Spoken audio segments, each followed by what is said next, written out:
Hi, my name is Elizabeth Pineda, and I'm going to be doing my presentation on teen pregnancy. Number one, public health problem. Why does teen pregnancy exist?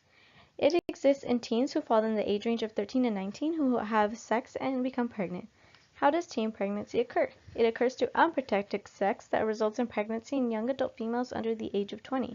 This means that the male's sperm will fertilize the woman's egg and result in a pregnancy.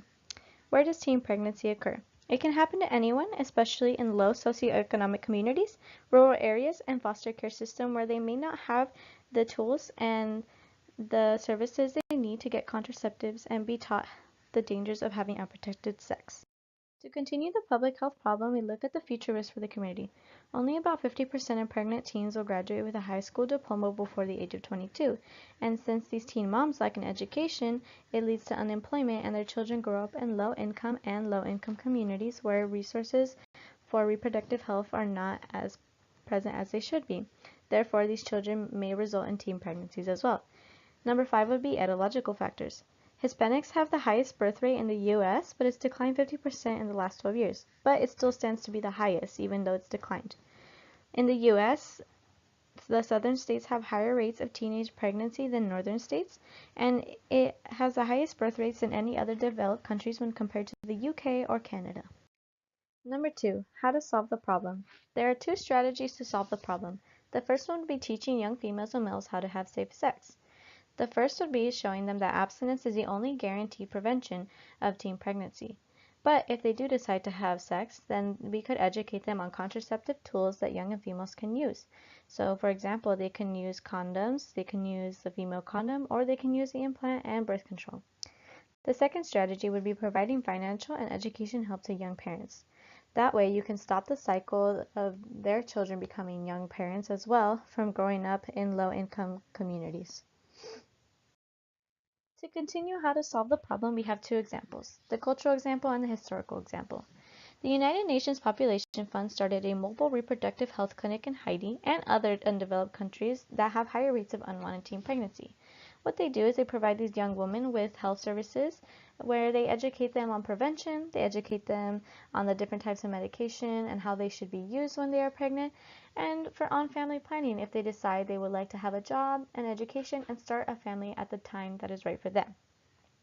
Another example would be the historical example of the Teen Pregnancy Prevention Program, which was started in 2010 here in the U.S.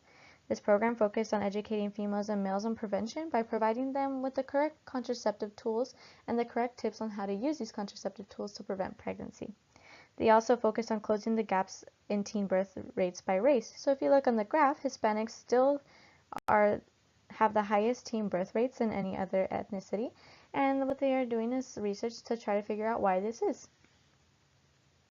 Number 3, public health in the future.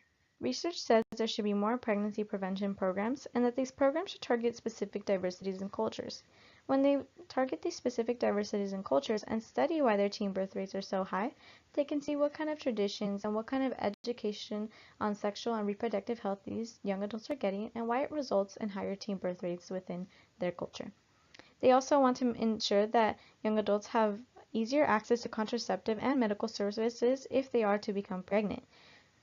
Additionally, they want to engage young men as well, since they do play a big role in teen pregnancy.